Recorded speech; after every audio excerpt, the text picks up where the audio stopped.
राम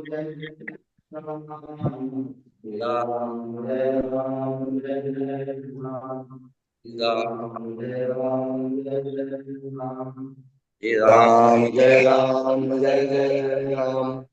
श्री राम जय राम जय जय राम। श्री राम जय राम जय जय राम। श्री राम जय राम जय जय राम। श्री राम जय राम जय जय राम। श्री राम जय राम जय जय राम। श्री राम जय राम जय जय राम। हरि ओम। अचिन्त्य व्यक्त रूपाय निर्गुणाय गुणात्मने समस्त जगदाधार मूर्तये ब्रह्मणे नमः। ओम गुरुर्ब्रह्मा गुरुर्विष्णु गुरुर्देव महेश्वरः गुरुः साक्षात् ब्रह्म तस्मै श्री गुरुवे नमः। ओम सहनौ सहनौ भुनक्तु सह वीर्यं करवावहै तेजस्विनावधीतमस्तु मा विद्विषावहै। ओम गुरुचरणकमलेभ्यो नमः तदेभ्यो देवेभ्यो नमः। श्री राम जय राम जय जय राम। श्री राम जय राम जय जय राम। श्री राम जय राम जय जय राम। श्री राम जय राम जय जय। नमो नमः मित्राणि। अद्य वयं पुनः उपस्थिताः सूर्यसिद्धान्तस्य ज्ञान पिपासायां वृद्ध्यर्थं। यतोहि ज्ञानस्य यदि यत्तदपि ज्ञानस्य पेयं यदि भवति, ज्ञानस्य प्राप्ति यदा भवति तदा इतोपि ज्ञानं भवेत् तस्य जिज्ञासा स्वतः एव जागरिता भवति। अतः सूर्यसिद्धान्तं ये पठन्ति तेषां कृते केचन प्रश्नानां समाधानं, केचन प्रश्नानाम् उपस्थापनं च भवत्येव। यतोहि ये न किमपि न चिन्तयन्ति ते भगवत् रूपाः। ये किमपि न चिन्तयन्ति ते भगवत् रूपाः। ये किमपि चिन्तयन्ति तेषां कृते सर्वं चिन्तनीयम् इति आदेशः। ये किमपि न चिन्तयन्ति ते तु भगवत् रूपा एव।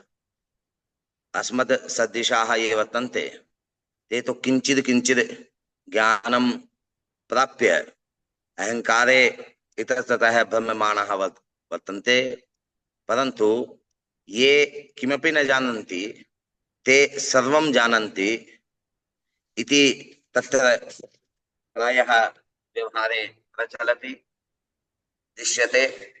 तर्हि ये सूर्यसिद्धान्तं पठन्ति तेषां कृते को लाभः? यदि सूर्यसिद्धान्तं ये पठन्ति ते ब्रह्म प्राप्ति प्राप्तुं शक्यन्ते इति मया दृढतया विज्ञापयामि। यतोहि मंगलाचरणे एव एतस्मिन् विषये उपस्थापितम्। अचिन्त्याव्यक्तरूपाय, अचिन्त्य अव्यक्त, अचिन्त्य यद् भवति चिन्त्य यद् भवति तस्य रूपाय, रूपाय नाम रूपस्य ज्ञानं तु चक्षुभ्यामेव भवितुमर्हन्ति।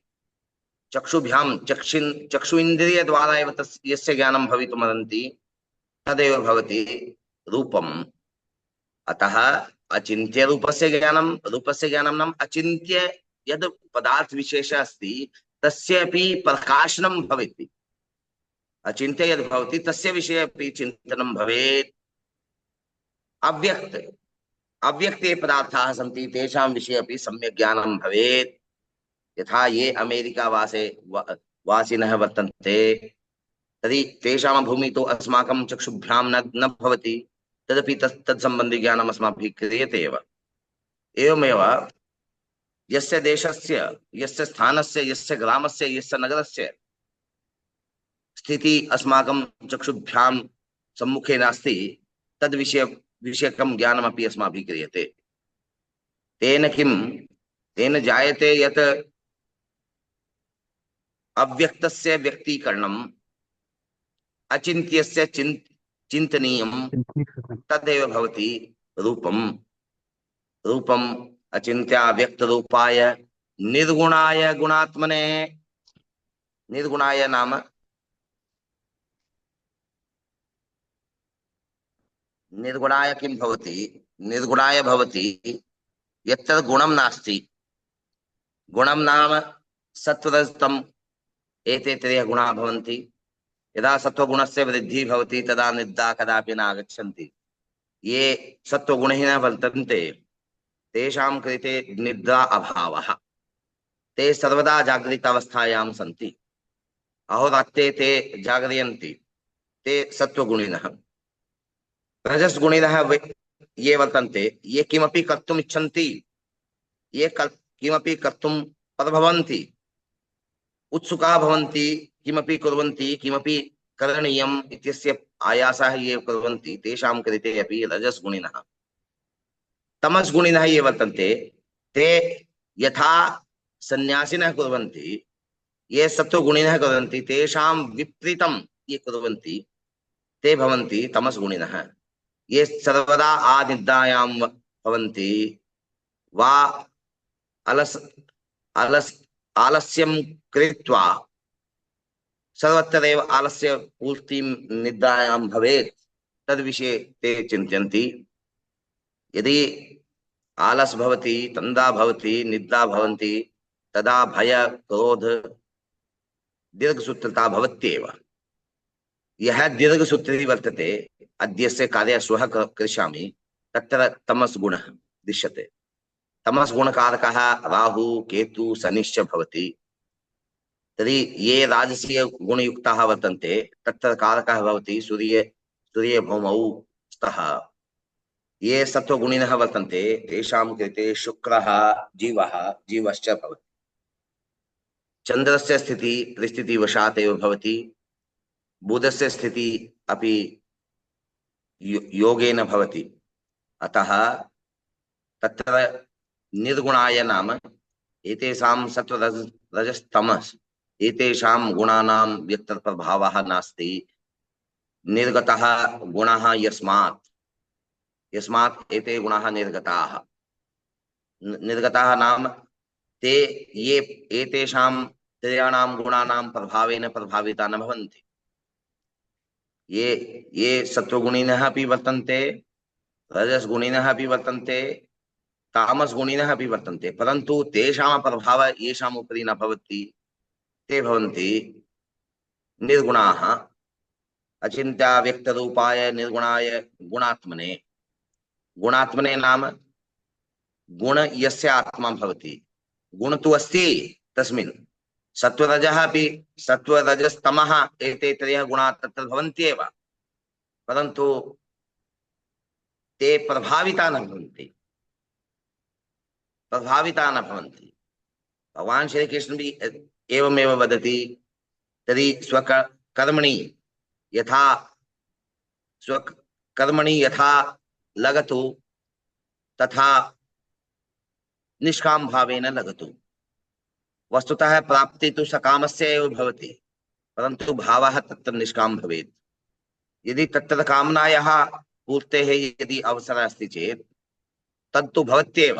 यतोहि मोक्ष प्राप्ते इच्छा अपि मुमुक्षवः, परन्तु तत्र निष्काम भावेन यदि किमपि कुर्मः तदा एव कर्मणि एव तव अधिकारः, अस्माकम् अधिकारः कर्मणि एव वर्तते। अतः तत्रापि गुणात्मने इत्यस्य अभिप्रायः भवति। गुणः यस्मिन् स्थिताः, सत्त्वरजस्तमाः एते त्रयः गुणाः यस्मिन् स्थिताः, एतान् गुणान् प्रभाविता न भवन्ति। वस्तुतः एते त्रयः यस्मिन् भवति तेषां विषये अत्र चर्चा क्रियन्ते। अचिन्त्य व्यक्तरूपाय निर्गुणाय गुणात्मने समस्त जगदाधार। समस्त जगतस्य आधारभूतः, समस्त जगतस्य आधारभूतः एते वर्तन्ते। सत्त्वरजतम गुणानां विना सृष्टि उत्पत्ति न अभूत न जाता यतो हि एतेषां मेलनेन सम्मेलनेन वा पंचभूतानां निष्पत्तिर्भवति। तेनैव एतेषां कुत्रचित् सत्वगुणस्य आधिक्यं कुत्रचित् यथा यदा सत्युगे आचरामः तदा सत्युगे प्रायः सत्वगुणिनः सर्वे सन्ति। तदा सृष्टे आदौ महायुगस्य आरंभे सर्वादौ कृतयुगं त्रेता द्वापर कलियुगं वर्तते। सत्युगे सर्वं किमपि प्रचलति। सर्वं किमपि नाम सत्यमेव सर्वे कुर्वन्ति स्मः। अतः जगदस्य आधारभूतः कः भवति? जगदस्य आधारभूतः भवति सत्त्वरजस्तम एते त्रयः गुणाः। एतेषां त्रयाणां गुणानाम् आधारेणैव सृष्टेः उत्पत्तिः अभूत्। तर्हि महायुगस्य आदिमे सर्वे सत्यम् अनुचरन्ति स्म। तर्हि त्रेतायां किञ्चित् दोषः आयाति। तद् त्रेतायुगे एव सत्युगवत् प्रायः अनुभूयमानम् आसीत्। तर्हि द्वापरे ह्रासः, त्रेता द्वापर अनयोः मेलनं क्रियते चेत् तदा मध्यभागः भवति। रजस् गुणस्य प्रभावः तत्र अस्माभिः दृश्यते।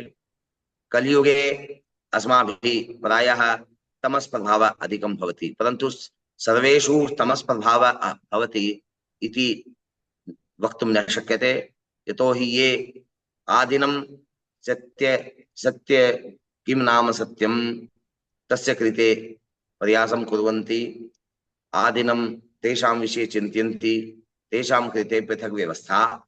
ते प्रायः सत्वगुणिनः अपि भवितुमर्हन्ति, रजस्गुणिनः अपि भवितुमर्हन्ति। रजस्गुणः नाम किमर्थं? यतोहि राजा जनक यदा आसीत् सः केवल ब्रह्मज्ञानाय सहस्र गावः तेषां कृते दातव्यम् आसीत्, ददाति स्म। तर्हि प्रत्येकस्य सिंह इत्यस्य संस्कृतं किं तथा सद्य न स्मर्यते। सिंह उपरि तत्र दश स्वर्ण असर्फी तत्र एकस्य सिंहे संस्थाप्य तर्हि एतादृशी सहस्र गायानां दानं कुर्वन्ति स्म। तदा राजसी गुणयुक्तः, परन्तु तत्र राजसी गुणं भूत्वापि सत्वगुणस्य तत्र स्थिति तत्र अस्माभिः श्रुतमेव। तत्र समस्त जगदस्य आधारभूताः एते त्रयः गुणाः वर्तन्ते। समस्त जगदाधार मूर्तये ब्राह्मणे नमः। एतादृशी मूर्ति भूमि यथा दृश्यते। मूर्ति नाम चक्षुभ्यां यस्य दर्शनं भवति, चक्षुभ्यां वा चक्षु इंद्रिय द्वारा, मया सूर्येण चक्षु इंद्रिय द्वारा सूर्यस्य दर्शनं।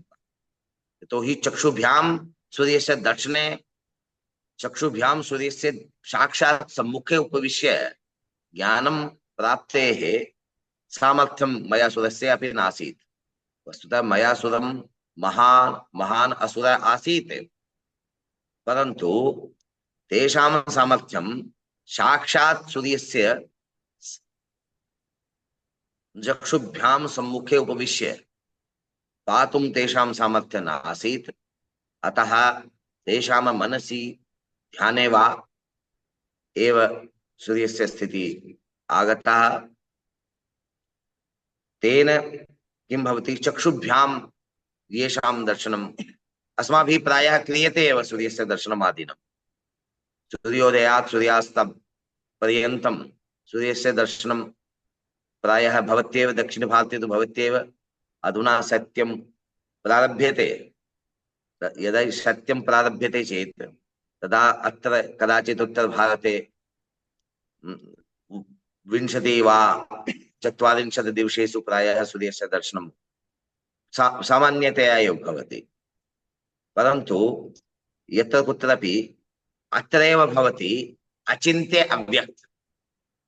ये येषां दर्शनं कुर्वन्ति, ये येषां दर्शनं कुर्वन्ति, अनयोः ज्ञानं कथं भवेत्?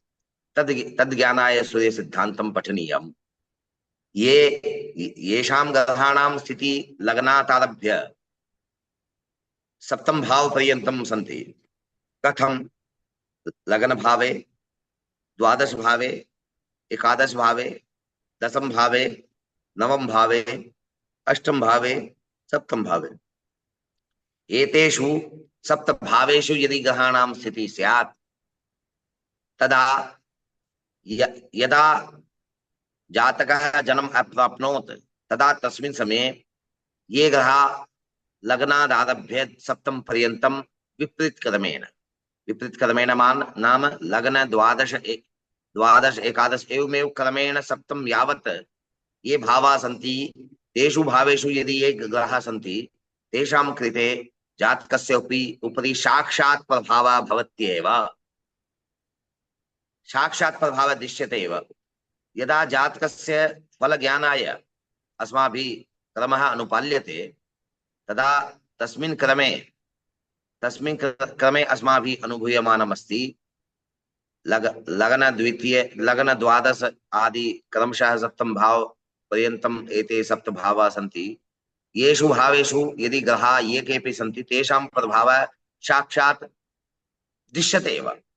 यथा शरीरे सौष्ठवता भवेत् तदा तद् दृश्यते।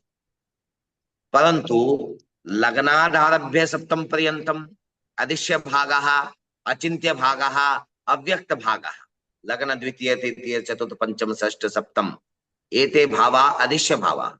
आकाशस्य यः भागः चक्षुभ्यां न दृश्यते तस्य ज्ञानमपि दैवज्ञः करोति। यस्य दर्शनं भवति तस्य विषये तु उच्यते एव, यस्य दर्शनं न भवति तस्मिन् विषये अपि दैवज्ञः वदति। किमर्थं? तद् संबंधी ज्ञानाय किं कर्तव्यं? निर्गुण गुण अनयोः ज्ञानं भवेत् एव। ये भावुकाः दैवज्ञाः वर्तन्ते ते प्रायः दुःखिनः भवन्ति एव।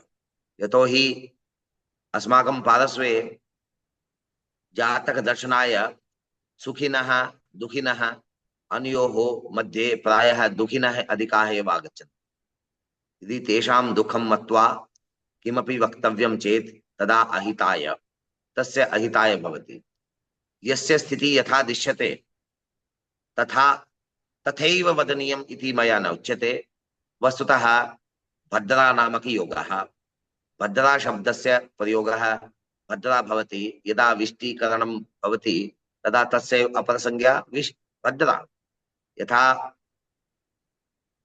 यथा होलिकोत्सवे रक्षाबंधन पर्वणि वा श्रावणी उपाक्रमे प्रायः विवादः प्रचलति। अद्य करणीयम्, अद्य न करणीयम्, तत्र कारणं किमस्ति? तत्र कारणं वर्तते विष्टि नामक करणं। विष्टीकरणस्य अपरनाम भवति भद्रा। परन्तु भद्रा शब्दस्य अर्थ किं भवति? जेंटल, बहु सुंदरम, यह समीचीनं वर्तते। अस्माकं मनीषिभिः यदुक्तं, यदि दुर्योगः अस्ति चेत् तदेव सुशब्देन वक्तव्यम्। यथा मांगलिक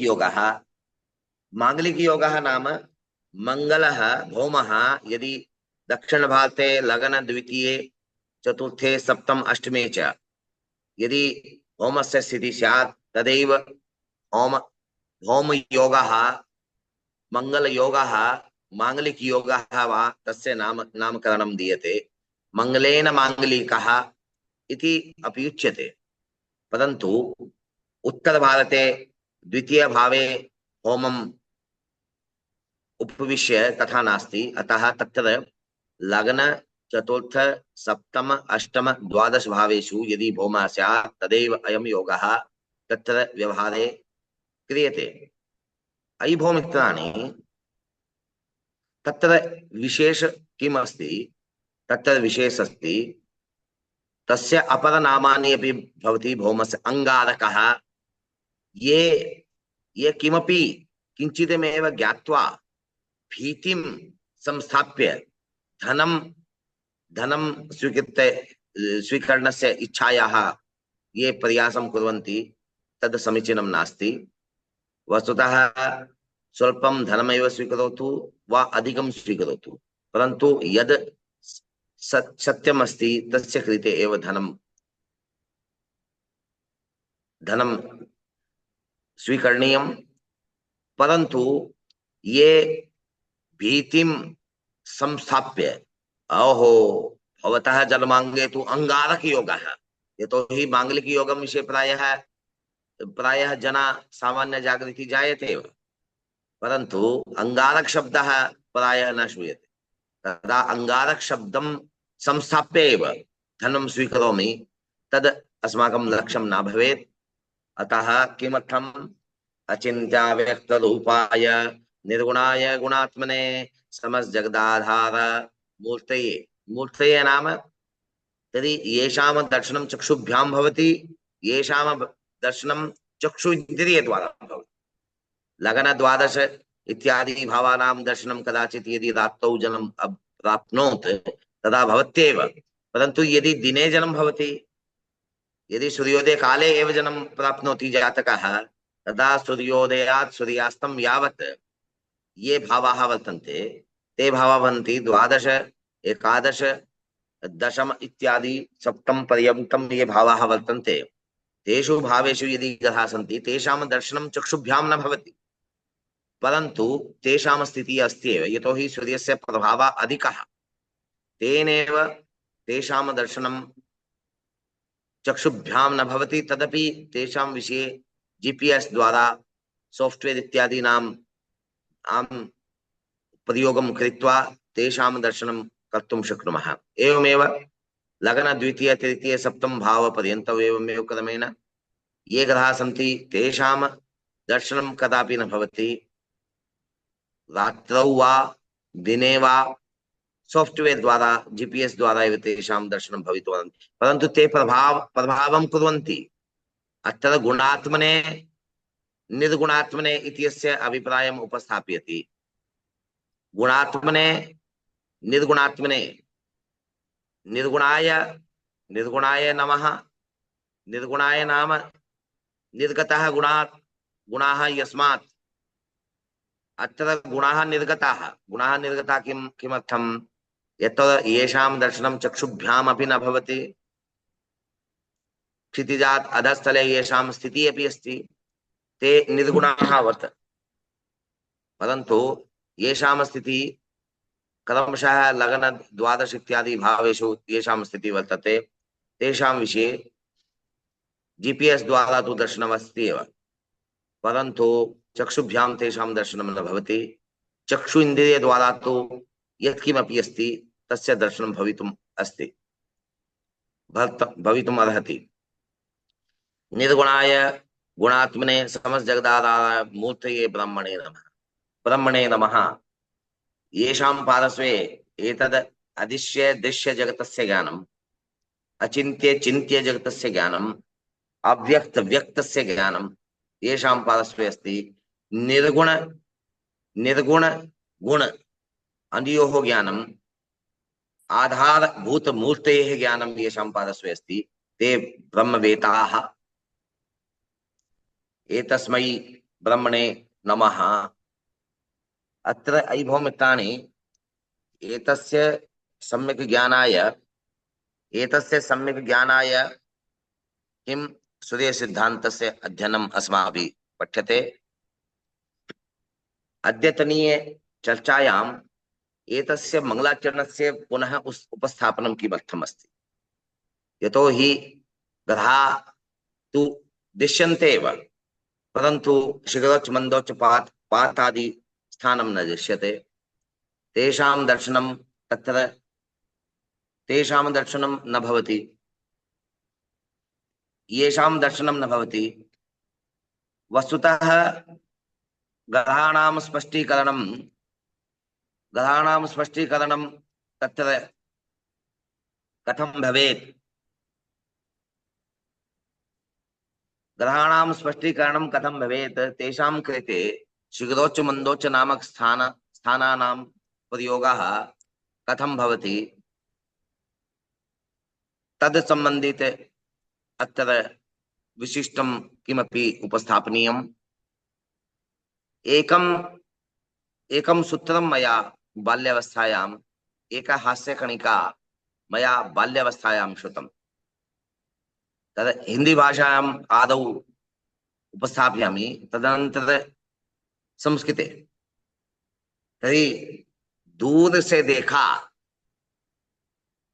दूरात् पश्यामि, दूर से देखा, दूर से देखा अंडे उबल रहे थे। दूर से देखा अंडे उबल रहे थे, पास आके देखा तो गंजे उछल रहे थे।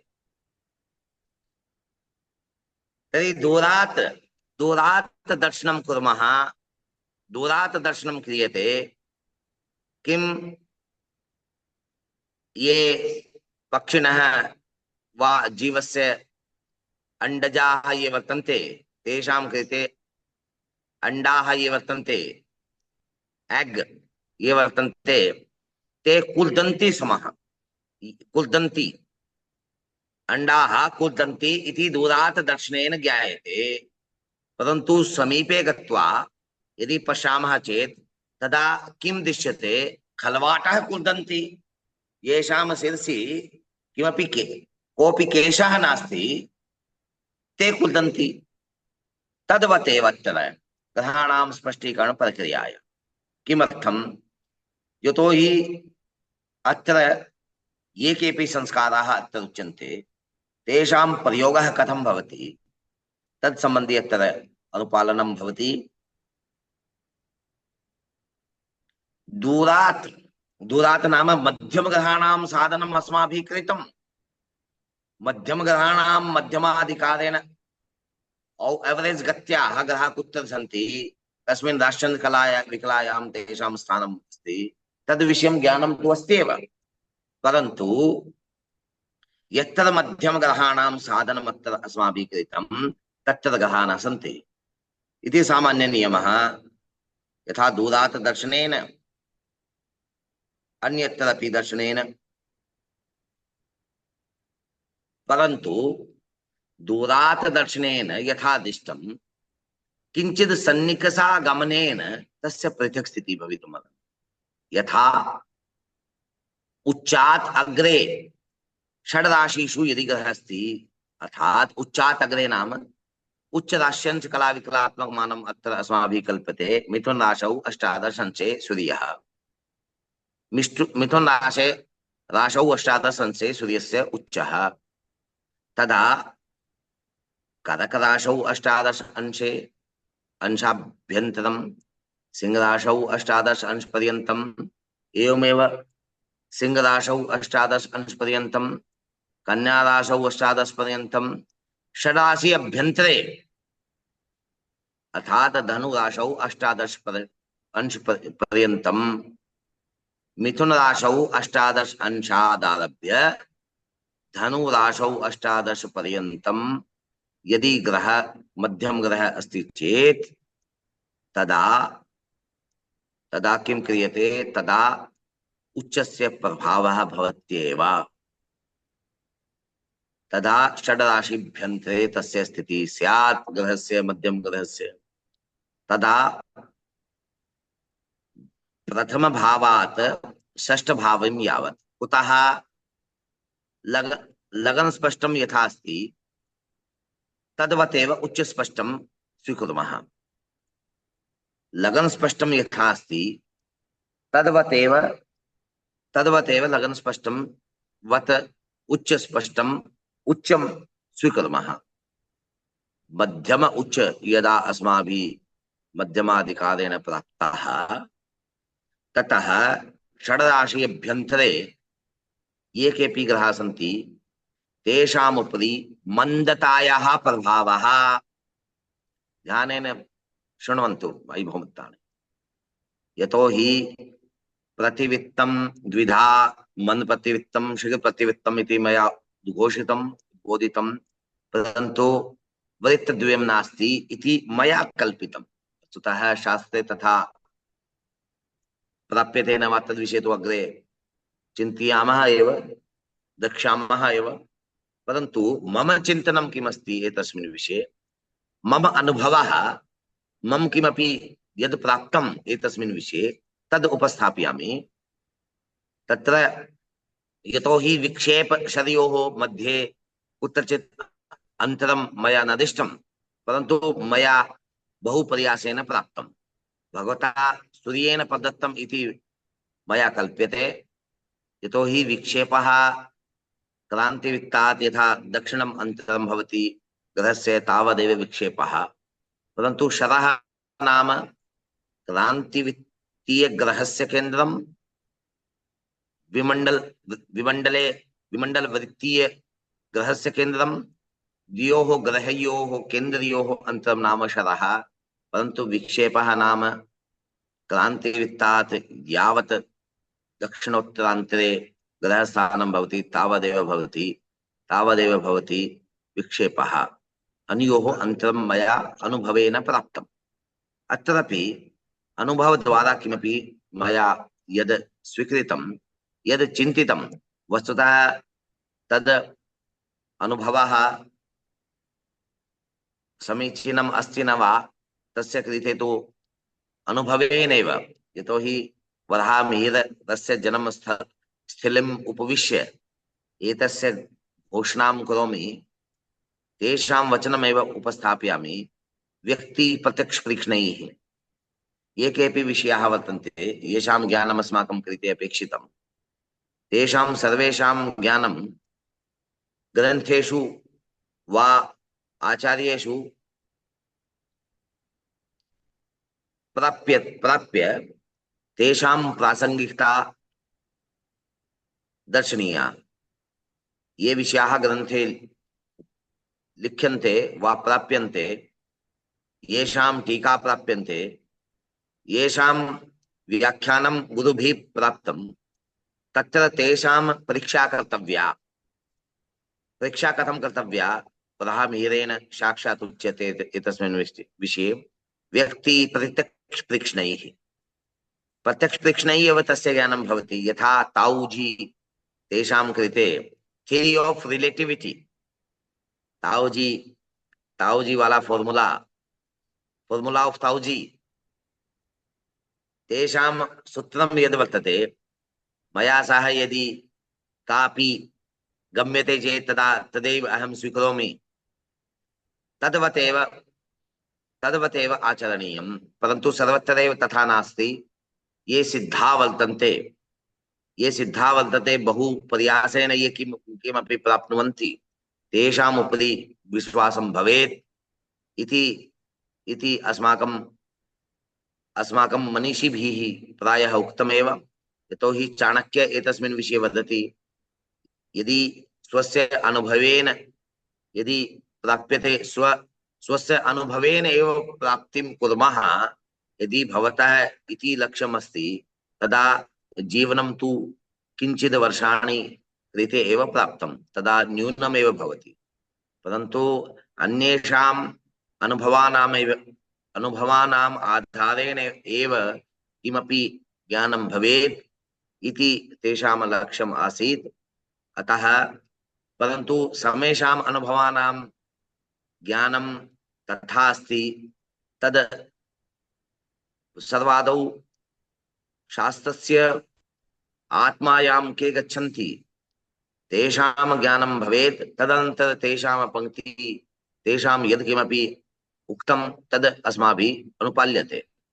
वृत्तसंहितायां वा पंचसिद्धान्तिकायां वा वृत्तसंहितायां बृहज्जातके वा वराहमिहिरेण बहु किमपि सम्यक्तया प्रतिपादितं, परन्तु स्वस्य कृते अपि नियमः प्रदत्तं वर्तते। यदि अहं यत्किमपि वदामि इदमित्थं नास्ति, भवतः अनुभवः किं वदति एतस्मिन् विषये तद् चिन्तनीयम्। अतः व्यक्ति प्रत्यक्षपरीक्षणैः, सागर महोदयः व्यक्ति प्रत्यक्षपरीक्षणैः नाम व्यक्ति द्वारा स्वस्य परीक्षणं क्रियते। अरे भाई वो अच्छा है बुरा है, कैसे माने? नथिंग इज गुड और बैड। वह अच्छा और बुरा कुछ है ही नहीं। मम कृते कल्याणदायकः तदा तदा गुड मैन, यदि मम कृते अहितकारी तदा एनेमी मैन, तदा तत्र अनयोः केवल अस्माकं दृष्टिद्वारा एव एते उत्पादिताः भवन्ति। वस्तुतः कोऽपि मित्रं किमपि मित्रं नास्ति, को किमपि शत्रु नास्ति, कोऽपि शत्रु नास्ति। मित्रं शत्रु तो केवल अस्माकं दृष्टिवशात् एव। अत्रापि तथैव किमस्ति, अत्र मध्यम मध्यम लग्न मध्यम ग्रह यद् वर्तते, मध्यम ग्रह यथा अस्ति, तदा किं दर्शनीयं, मध्यम ग्रहस्य स्थितिः दर्शनीया। मध्यम ग्रहस्य स्थितिः यदि उच्चात् अग्रिम षड् राशिषु भवेत्, तदा तत्र मध्यम प्रभाव एव भवति, मंद गति गति गति प्रभाव एव भवति। मंद गति अपि भवितुमर्हन्ति, मंद गति, शीघ्र गति, शीघ्र गतेः प्रभावः तत्र न अनुभूयमानमस्ति। मंदोच्चात् षड्राशि अभ्यन्तरे एवमेव मंदोच्च स्थानं यत्र अस्माभिः गणितद्वारा मध्यमाधिकारेण प्राप्तं, ततः पराक् षड्राशिषु यथा मिथुन राशौ अष्टादश अंशेषु यस्य उच्च स्थानं, ततः पराक् एक राशि, पराक् एक राशि नाम वृष राशौ अष्टादश पर्यन्तम्, अर्थात उच्चात् पराक् षड् राशिषु यदि ग्रहः अस्ति चेत् तदा शीघ्रगतिकरः ग्रहः भवितुमर्हन्ति इति मया अनुभूतं। शास्त्रे अपि प्रायः तद्वत् एव लभ्यते। अतः तत्रैव तस्य निर्धारणं भवति। यदा ग्रहस्य स्थितिः, यदि ग्रहस्य स्थितिः लग्नात् उच्चात् आरभ्य षड्राशिभ्यन्तरे यदि मध्यम ग्रहस्य स्थितिः स्यात्, तदा मध्यम प्रभावः, मंदतायाः प्रभावः तत्र भवति। यदि उच्चात् प्राक् षड्राशिषु यदि ग्रहः अस्ति, तदा शीघ्रतायाः प्रभावः तत्र भवति। अतः सर्वादौ तयोः अन्तरं क्रियते। तयोः अन्तरं नाम मध्यम ग्रह उच्चयोः अन्तरं क्रियते। तर्हि अत्र सर्वदा मध्यम ग्रहात् उच्चं विशोधनीयम्। अत्र सूत्रं टिप्पणी पुस्तिकायां लिखतु। किं लेखनीयं? तदा तत्र लेखनीयं यत् मध्यम ग्रहात् उच्च स्थानं विशोधनीयं। कस्य उच्च स्थानं? मध्यम ग्रह यह अस्ति तस्य उच्च स्थान। ऐसा नहीं होगा कि पैंट किसी की और शर्ट किसी की, आपके साइज की फिट नहीं होगी तो आएगी नहीं, ये आप समझ लीजिए। फिटिंग यस्य फिटिंग वर्तते तस्यैव स्वीकरणीयं वस्त्राणि। मध्यम ग्रह यस्य अस्ति तस्यैव उच्चः स्वीक्रियते। यदि मध्यम ग्रह अन्यस्य भवति तदा तद किमपि भवति, तदापि विचित्रमेव दृश्यते, परफेक्ट न दृश्यते। परन्तु अस्माकं लक्ष्यम् अस्ति स्पष्टग्रहाः, व्यवस्थित स्पष्टग्रहाः कुत्र सन्ति तेषां ज्ञानम् अस्माकं लक्ष्यं वर्तते। अतः परफेक्ट फिटिंग इत्यस्य कृते, परफेक्ट फिटिंग भवेत् इत्यस्य कृते यस्य ग्रहः तस्यैव मापनं क्रियते। मापनं नाम तस्यैव उच्चः स्वीक्रियते। यदि सूर्य मध्यम सूर्य अस्माभिः स्वीकृतः, तदा मध्यम उच्चः सूर्यस्य एव। यदा मध्यम भौमः अत्र अस्माभिः स्वीकृतः, तदा मध्यम भौमस्य मध्यम उच्चः एव स्वीक्रियते, अन्यथा त्रुटिः भवति। मध्यम शीघ्रोच्चः एव तस्य कृते स्वीक्रियते। अत्र सूत्रं किं भवति? यदि मंदोच्चात् ग्रहं विशोध्यते चेत्, मंदोच्चात् ग्रहं नाम मंदोच्चात मध्यम ग्रह विशोध्यते, मंदोच्च स्थानम यद वर्तते ततः यदि ग्रह ग्रह स्थानम विशोध्यते चेत तदा किं भवति, यदि शीघ्रोच्चात् शीघ्रोच्च स्थानम यथा अस्ति, यतो हि पंचताराग्रहाणां कृते पूर्वमेव उक्तम् एते अति स्थूलत्व अति स्वल्पत्वात् पंचताराग्रहाणाम् आकृति स्वल्पम् अस्ति स्वल्पतरा अस्ति, अतः तेषां कृते शीघ्रोच्च मंदोच्च अनयोः संस्कारयोः स्थापना कर्तव्या। परन्तु अत्र एतस्य ज्ञानाय एतस्य सम्यक् ज्ञानाय किं किं कृतं, सम्यक् ज्ञानाय शीघ्रोच्च मंदोच्च नामक स्थानस्य ज्ञानं भवेत्। शीघ्रोच्च मंदोच्च स्थानस्य ज्ञानं भौमादि पंचतारागणानां कृते भवेत्। परन्तु यदि सूर्यचन्द्रयोः ज्ञानं क्रियते तत्र केवल मंदोच्च एव, मंदोच्चस्य ज्ञानेन एव तथा स्पष्टतां याति। अत्र इति ध्यानं देयम् इत्यस्मिन् विषये। अत्र किम् अस्ति, ग्रहं संशोध्य मंदोच्चात् तथा शीघ्रात् विशोध्य च, यदि मंदोच्चात् ग्रहस्य विशोधनं क्रियते, मंदोच्चात् ग्रहस्य विशोधनं क्रियते वा शीघ्रोच्चात् ग्रहस्य विशोधनं क्रियते, तदा शेषं केन्द्रं पदं तस्मात्, शेषं यद् लभ्यते तस्यैव संज्ञा भवति, तस्यैव संज्ञा भवति केन्द्रं, तस्यैव संज्ञा भवति केन्द्रं। केन्द्रं नाम मध्यम ग्रह उच्चयोः अन्तरम्, मध्यम ग्रह उच्चयोः अन्तरम्, अर्थात् उच्चात् मध्यम ग्रह विशोधनेन, उच्चात् मध्यम ग्रह विशोधनेन भवति, उच्चात् मध्यम ग्रह विशोधनेन अन्तरं भवति। यदि उच्चं भवति शीघ्रोच्चं तदा तस्य संज्ञा भवति शीघ्रकेन्द्रम्, यदि उच्च भवति शीघ्रोच्च भवति तदा शीघ्रकेन्द्रं तस्य संज्ञा। तर्हि सामान्यम् अस्ति नियमः, यदि उच्च नामक स्थानं शीघ्र उच्चः यदि अस्माभिः स्वीकृतः तदा शीघ्रोच्चात् मध्यम ग्रह विशोधनेन, शीघ्रोच्चात् मध्यम ग्रह विशोधनेन शीघ्रकेन्द्रं, मंदोच्चात् शीघ्रकेन्द्र मंदोच्चात् मध्यम ग्रह विशोधनेन मंदकेन्द्रं प्राप्तम्। अत्र केन्द्रस्य ज्ञानं भवति। मंदकेन्द्रं कदा, शीघ्रकेन्द्रं कदा। हाँ जी सौरभ जी, सौरभः, सौरभ अस्ति वा? सौरभ भारद्वाज कक्षायाम् अस्ति? यदि कक्षायाम् अस्ति तदा अनम्यूट कृत्वा उच्यताम्। जी गुरुजी। तदा केन्द्रं किम्,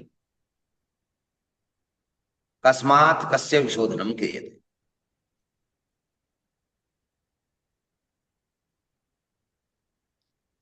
दिनेश कश्यप जी, दिनेश कश्यपः अनम्यूट करोतु सर्वादौ।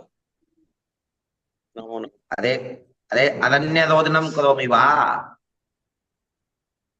यदि किमपि श्रुत्वा तस्य ज्ञानं न भवति तदा कक्षायाः औचित्यं न पूर्यते। अरे भवान् प्रातःकाले 4 निद्रां त्यक्त्वा आगच्छति, कक्षामपि स्वीकरोति, परन्तु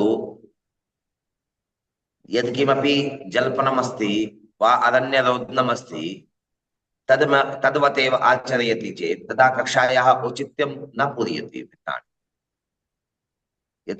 यतो हि कक्षायाम् आगमनस्य लक्ष्यम् अस्ति, तद् लक्ष्यं वर्तते यथा अहं वदामि तस्य ज्ञानं सम्यक्तया भवेत्।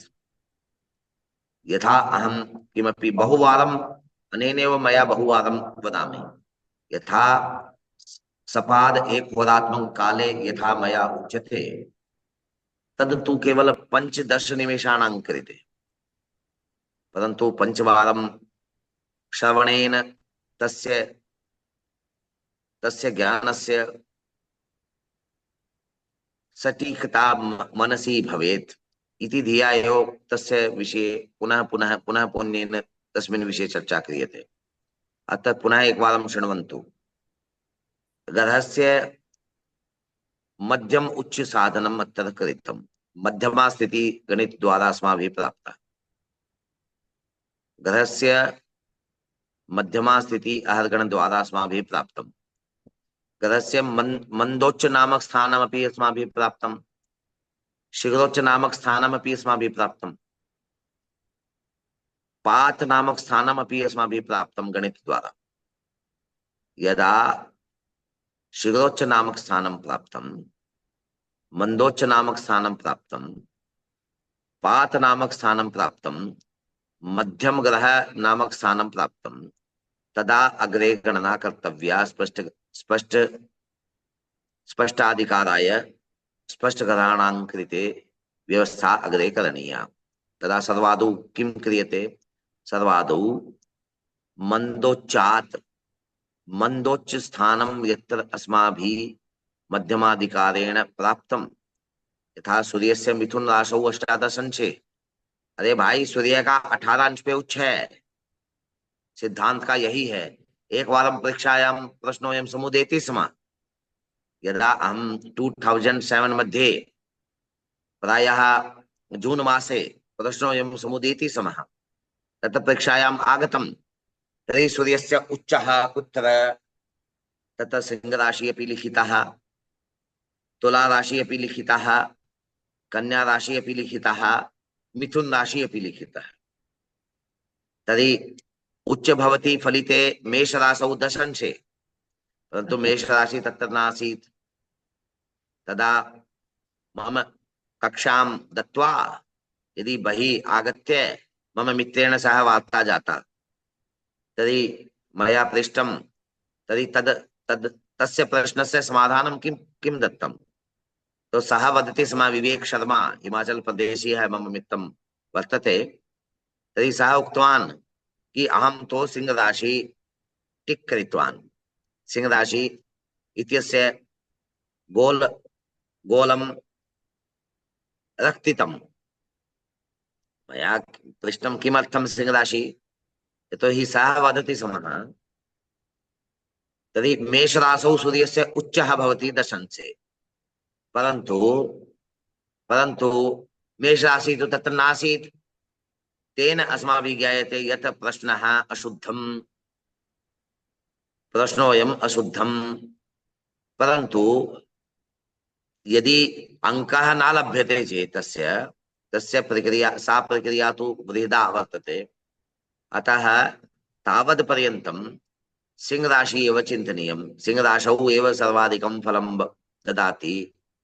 एतासु राशिषु सर्वाधिकं फलं स्वराशौ एव ददाति। यतोहि उच्चस्थ ग्रह 100% फलं ददाति, स्वगृही ग्रह 50% फलं ददाति।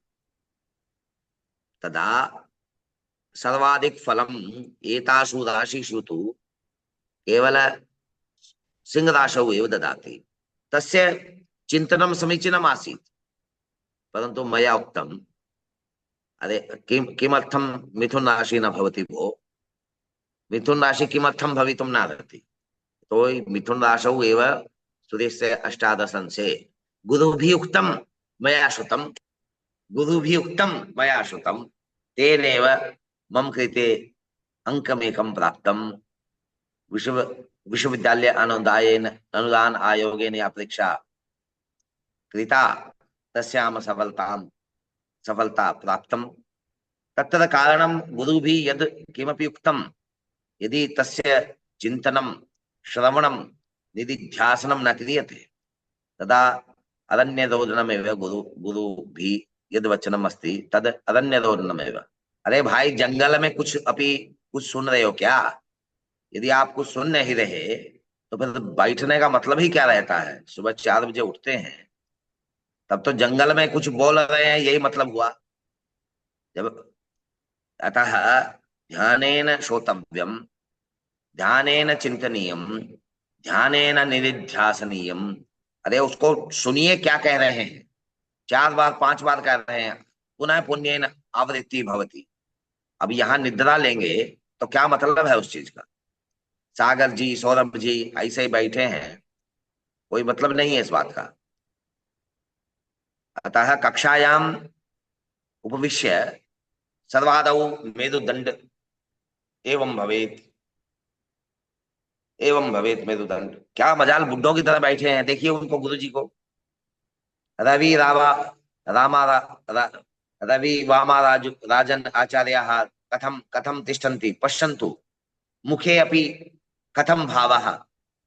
तर्हि एतेषां नौकरी न भविष्यति, वृत्ति न भविष्यति एतेन, परन्तु कथम ज्ञान प्राप्ते इच्छा वर्तते, परन्तु अस्माकं स्थिति कथम भवति तद चिन्तनीया स्थिति। अतः ध्यानं देयम्। यदि मध्यम ग्रह अस्ति उच्च स्थानमपि, तदा उच्चात् मध्यम ग्रहस्य विशोधनम्।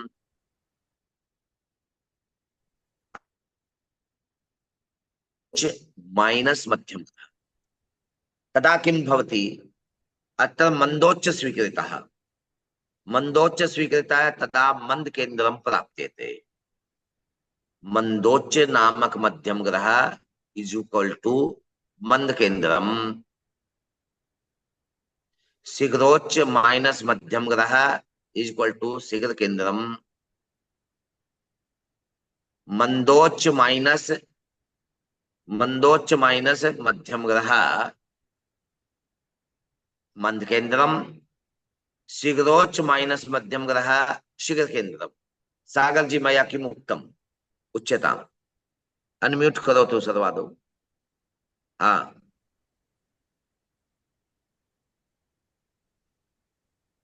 बोलो। बोला बोलो जी बोलिए। म्यूट करो तो म्यूट। सौरभ जी भगवान उच्यता। सर्वोच्च माइनस मध्यम ग्रह इज इक्वल टू सर्वोच्च केंद्र मध्यम ग्रह माइनस मंद ग्रह इज म्यूट इक्वल करो टू। तो। हाँ जी, राकेश जी भगवान वद तो एक बार। क्या बैठे हो फिर भाई, इससे अच्छा तो घर जाके सो रजाई में। सामान्य सी लाइन नहीं आपको समझ में आ रही है?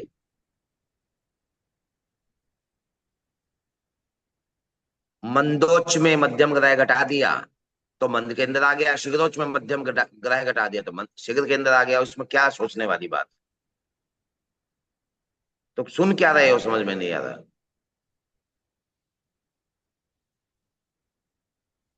भगाओ सागर उनको, अरे भगाओ उनको।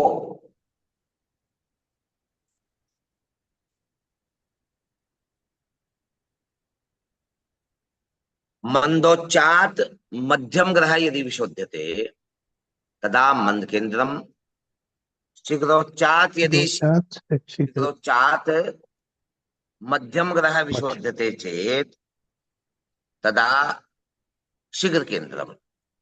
यदि केंद्रस्य ज्ञानं भवति तदेव सम्यक् ज्ञानं भवितुमर्हति ग्रहस्य, अन्यथा ग्रहस्य सम्यक् ज्ञानं स्पष्टस्य सम्यक् ज्ञानं कदापि न भवति। अतः सर्वादौ कथं कथं चित्तद्वारा तस्य ज्ञानं भवितुमर्हति तद्विषये उपस्थाप्य एक बार पश्यन्तु।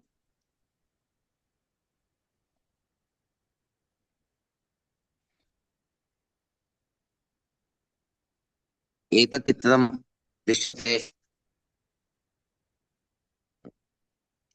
अत्र पश्यन्तु।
राकेशस्य राकेशस्य यद् अस्ति ततः एव कक्षां स्वीकरोमि।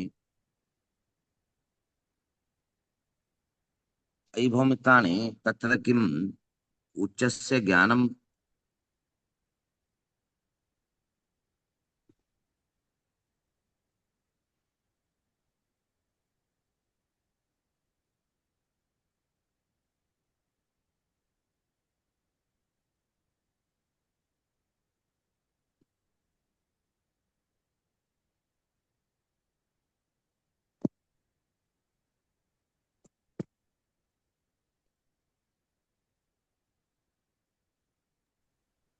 हरि ओम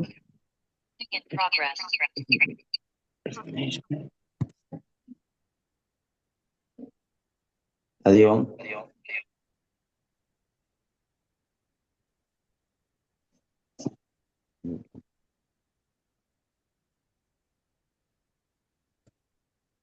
अत्र पश्यन्तु।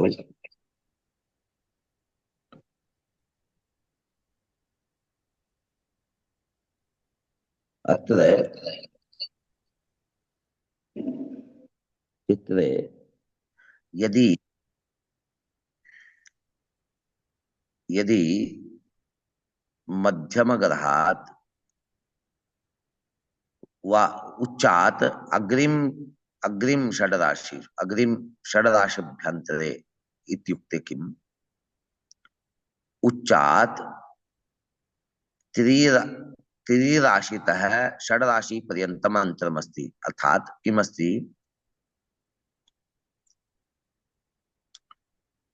अत्र विशोधनेन यत्किमपि अत्र अस्माभिः प्राप्तं, यदि अन्तरं त्रिराशितः अधिकं षड्राशि पर्यन्तं यदि अन्तरम् अस्ति चेत् तदा तदा किं? तदा द्वितीयपादे तस्य स्थितिः। एवमेव तयोः अन्तरं यदि षड्राशितः अधिकं नवराशिपर्यन्तम् अस्ति तदा तृतीयपादे तस्य स्थितिः। एवमेव चतुर्थपादे। अत्र पश्यन्तु एकवारं प्रथमे पादे किं कर्तव्यम्। प्रथमे तृतीये पादे च पश्यन्तु एकवारम्। अत्र उच्चात् एतावत् अन्तरमस्ति। अर्थात् अनयोः मध्ये ग्रहं संशोध्य मंदोच्चात् मंदोच्च माइनस मध्यम ग्रह, तदा यदि अंतरं त्रिराशितः न्यूनं स्यात्, मन्ये अंतरम् एकराशि आगच्छति। एकराशेः 30 अंशाः, 30 अंशेषु किं क्रियते? 30 अंशाः किं भवन्ति? 30 अंशाः भवन्ति भुजांशाः। एते अंशाः, यतोहि अत्र ग्रहस्थानम्, अत्र उच्चस्थानं, राश्यादि किमपि स्थाप्यतु। यहाँ मिथुन राशि के 18 अंश हैं और यहाँ कर्क राशि के 18 अंश है। अब कर्क राशि के 18 अंश में जब मिथुन राशि के 18 अंश घटाओगे तो एक राशि आ गई, अर्थात 30 अंश आए। तो ये 30 अंश क्या हुए? भुजांश। एते भुजांशाः, एते भुजांशाः अस्ति।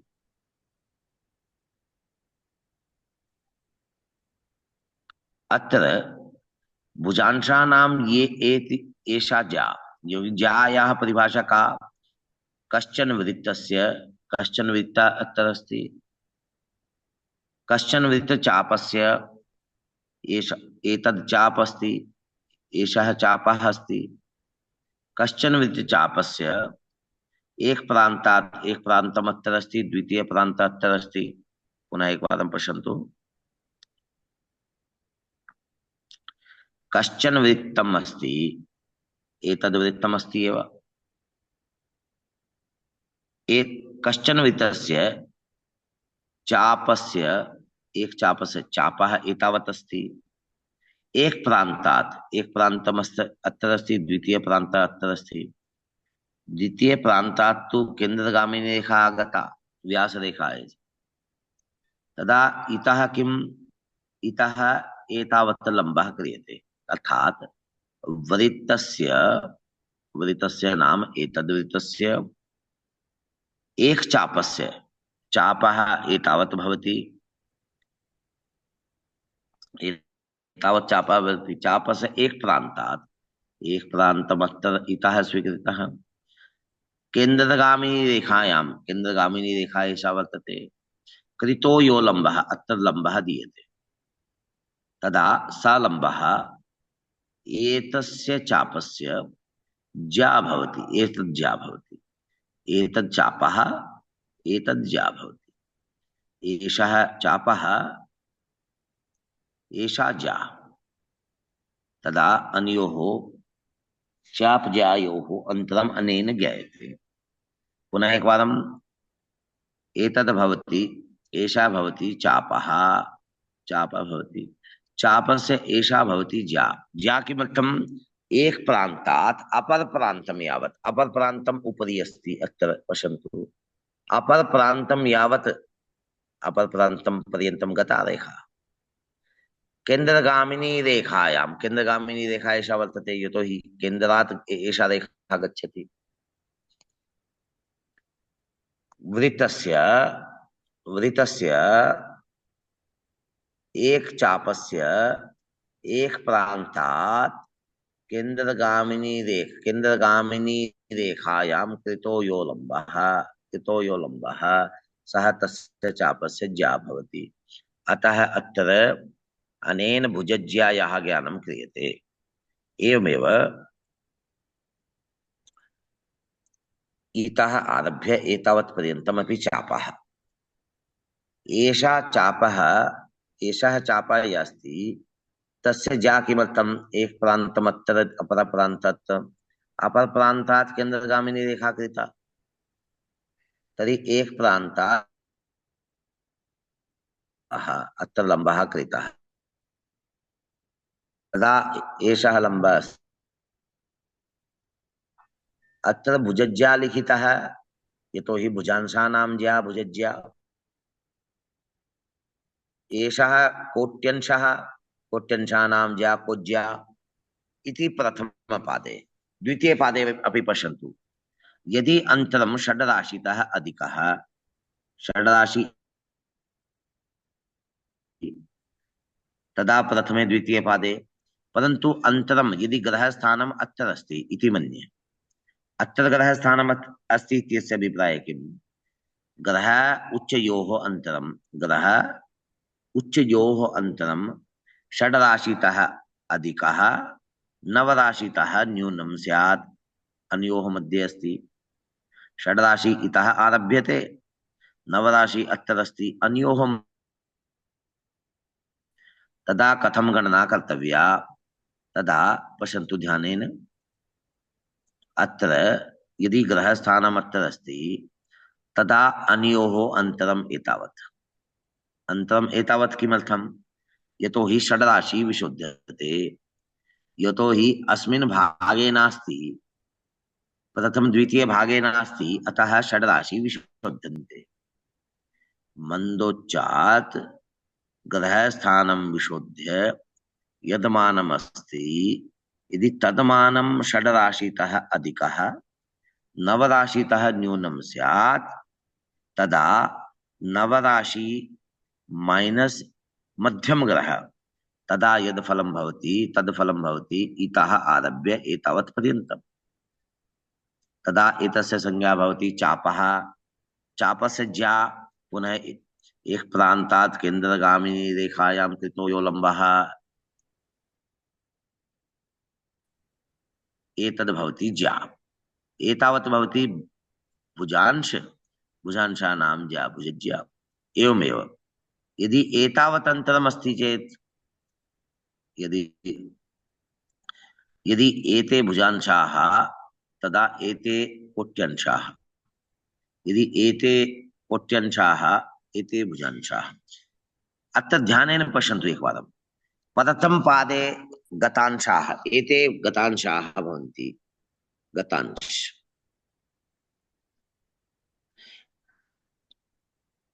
तृतीय पादे अपि एते गतांशाः, परन्तु द्वितीय पादे एते गम्यांशाः, गतांशाः। प्रथम पादे भुजज्या, तृतीय पादे अपि गतांशानां ज्या भुजज्या, परंतु द्वितीय तृतीय चतुर्थे पादे च गतांशानां ज्या कोज्या कोटिज्या वा, अत्रापि चतुर्थे पादे अपि तद्वत्। अरे पहले और दूसरे पाद में नाम जो रखे हैं, पहले और तीसरे में जो नाम रखे हैं, उसी तरह दूसरे और चौथे में वो नाम है।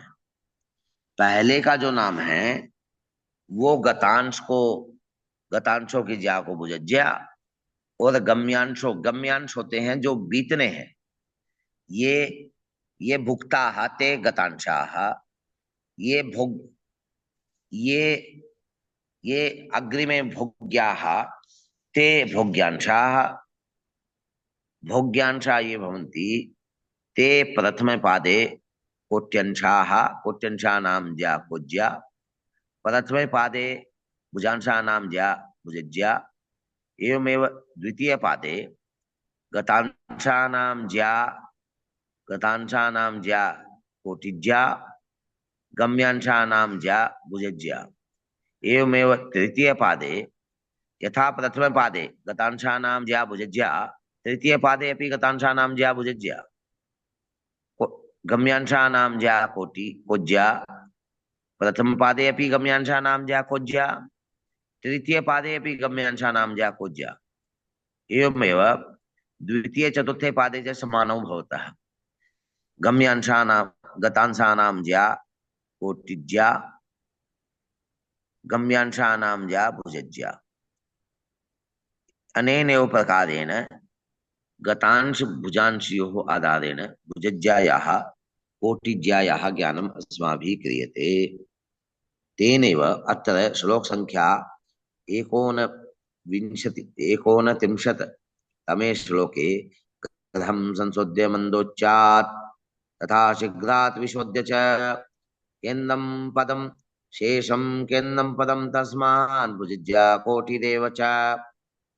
प्रथमे द्वितीये तृतीये चतुर्थे च पादे किमस्ति? प्रथमे पादे द्वितीय पादे तृतीय पादे चतुर्थे पादे भुजज्या कोटिज्या भवत्येव। प्रथमे पादे अपि भुजज्या कोटिज्या, द्वितीय पादे अपि भुजज्या कोटिज्या, एवमेव तृतीय चतुर्थे पादे अपि भुजज्या कोटिज्या भवत्येव। तदा किं कथं ज्ञानं क्रियते? अत्र भुजज्या भवति वा कोटिज्या? एतस्य ज्ञानाय सर्वादौ अंतरं कर्तव्यम्। केंद्रस्य ज्ञानं क्रियते। यदि केंद्रम त्रिभातः न्यूनम, 3 राशि से कम है तो पहले पाद में, यदि षड्भातः न्यूनम 3 राशितः अधिकम तदा द्वितीय पादे, यदि षड्राशितः अधिकम नवराशितः न्यूनम तदा तृतीय पादे, यदि नवराशितः अधिकम चतुर्थे पादे। यदा प्रथम ये अंशाः आगताः गतांशरूपे भुजांशानां ज्या भुजज्या भवति, ये अवशिष्टाः अंशाः, अवशिष्टा अंशाः नाम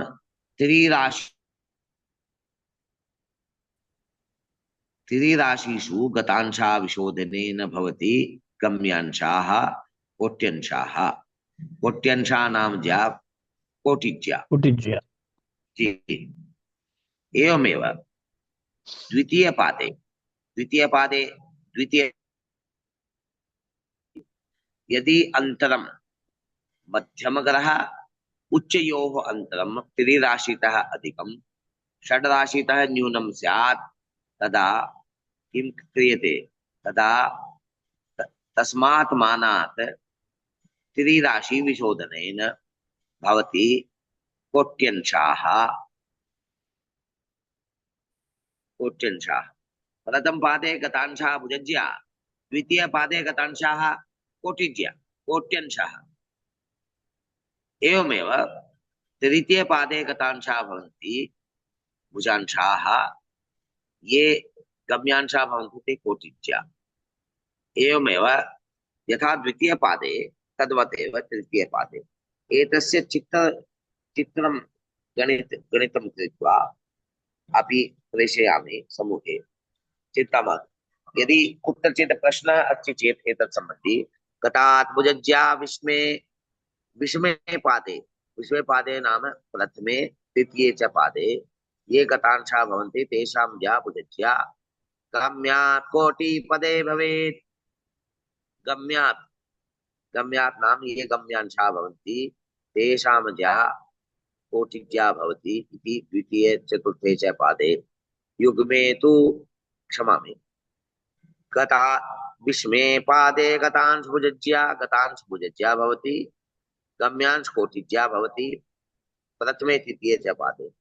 युग्मे तु गम्याद् बाहुज्या कोटिज्या तु गताद् भवेत्। युग्म पादे नाम द्वितीय चतुर्थे च पादे किं भवति गम्यात् गम्यांशानाम् आधारेण बाहुज्या नाम भुजज्या और गतांशानाम् आधारेण कोटिज्यायाः ज्ञानं भवति इति 39 श्लोकयोः भावः। एतस्य चित्रगणनाद्वारा अपि प्रेषणं भवेत् इति मया अनुभूतं तदेव। वस्तुतः इति सामान्यम् अस्ति, परन्तु यदि बुद्धि यथार्थं शास्त्रे यद् किमपि उक्तं यदि तद् अनुसरामः चेत् तदा कुत्रचित् क्लेशः न अनुभूयते। परन्तु यदि क्रमशः अध्ययनम् अस्माभिः न क्रियते तदा दोषः अनुभूयमानम् अस्ति एव। अस्तु, नमो नमः। अत्र एव विरम्य हरि ओम्।